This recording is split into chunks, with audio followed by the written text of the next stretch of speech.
work doesn't have to be bad. It doesn't have to be stressful. It doesn't have to be damaging. Yes. There are many ways that you can change work for the better and design smarter work for people. Welcome back to Studio PIEF. We have joining us Yeong Lee of icare New South Wales and Dr. Lucinda Iles from Curtin University. Welcome to you both. Thank you. Thank you. Now, you've just come off the stage having a chat with folks around psychological injury claims and how we can model best practice in the workplace to get people returning to work faster and returning to health faster. Can you tell us a little bit about some of the themes and the SMART model that you've been chatting around? Yeah, sure. So our work is in the prevention kind of space. So we're looking at what we can do to reduce the risk of psychological injury. And we do that using the SMART work design model, which was developed by Professor Sharon Parker at Curtin University.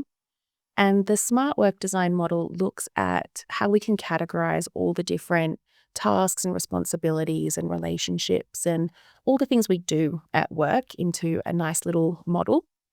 And so the SMART model says that we need to have stimulating work, so work that kind of gives us variety and opportunities for development. We need to have mastery opportunities in our work, which is around having ways that we know that we're doing a good job, a sense of clarity in our work, a sense that we have the right tools and equipment to do our work effectively. We need agency in our work, which is around having the opportunity to have a sense of control over what happens to us at work. So having input into decisions that happen that affect us at work. We also look at relational aspects of work. So that's around having access to coworker support, having people around you that can lend a hand when you need it, having good leader support, and a sense of kind of recognition and you've done a good job. And the last piece around tolerable work demands looks at how tolerable are things like the time pressure, the emotional demands, those kind of things that really challenge us at work. Do they feel like they're manageable and tolerable at work? And when we've got all of those things in balance and we've got all of those SMAR things that can kind of counteract the T, those tolerable demands, we say that work is smart. And that is related to better mental health, better performance, better motivation.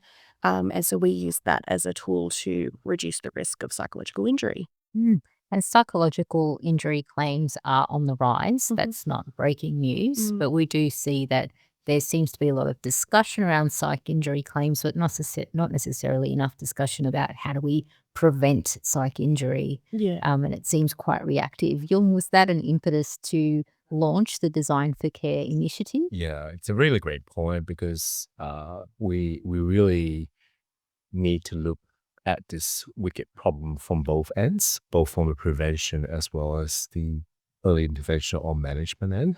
But as you pointed out, Miriam, we primarily focus on preventing the claims from happening in the first instance. And as the saying goes, prevention is better than cure because of the challenges a worker and as well as their workplace would face once they have suffered from injury. So we are pretty confident that through the Design for Care initiative, we will review new findings and potential ways of applying the SMART work design to address those psychosocial risks that give rise to psychological injury claims.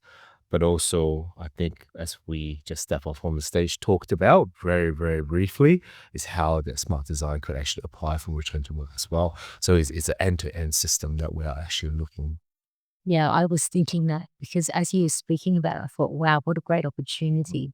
It sounds like a fantastic design for prevention, but if an employer missed that opportunity for adequate prevention in the first instance, can they put in some sensible practices to adopt those SMART principles for that person returning to work? And then perhaps they can capitalize on the opportunity to prevent future instances of recurrence. Is that one of the ideas behind it. If you don't catch it on that part of the spectrum, maybe you can apply it later in the life cycle. Yeah, so I think the idea behind the smart work design is to kind of think about a job holistically. So rather than just looking at what was the risk that we need to kind of solve for when we return to work, but when someone comes back to work, do they have a stimulating job that they can come back to? Because we know that when work is well designed, um, it is better for the employee from both that prevention point of view, but also coming back to a well designed role can help to support that recovery process and prevent the risk of kind of a relapse or further harm. There are so many opportunities to come out of this research, not just for employers, but I think also for those who are managing the claim as well, because employers might not necessarily know about these core principles and need some education around that. And if that education is not available to them, then what might we be able to do as industry to say, these are actually the core things that you'd want to have, right? Yeah, definitely. Yeah. Yeah. Wonderful. And what would be, I suppose, a key message that you would hope for your audience to come away with, or how can people become more engaged in the work that you're undertaking at the moment?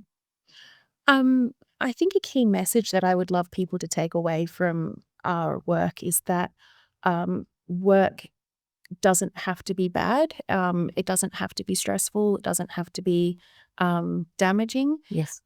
There are many ways that you can change work for the better and design smarter work for people.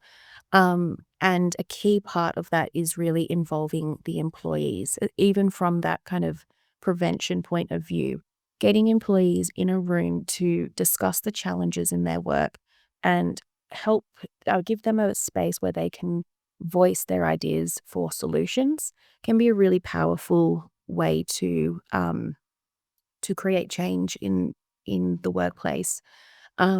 People who are wanting to stay up to date with our research can join us when we launch our results in March. And we've got a lot of resources that are on the way that organizations can um, use our platform which we're developing and use the suite of resources that we're developing, which will be launched in March, to redesign work themselves. That is wonderful to hear. Thank you so much, Dr. Iles and Yeong. Thank you so much.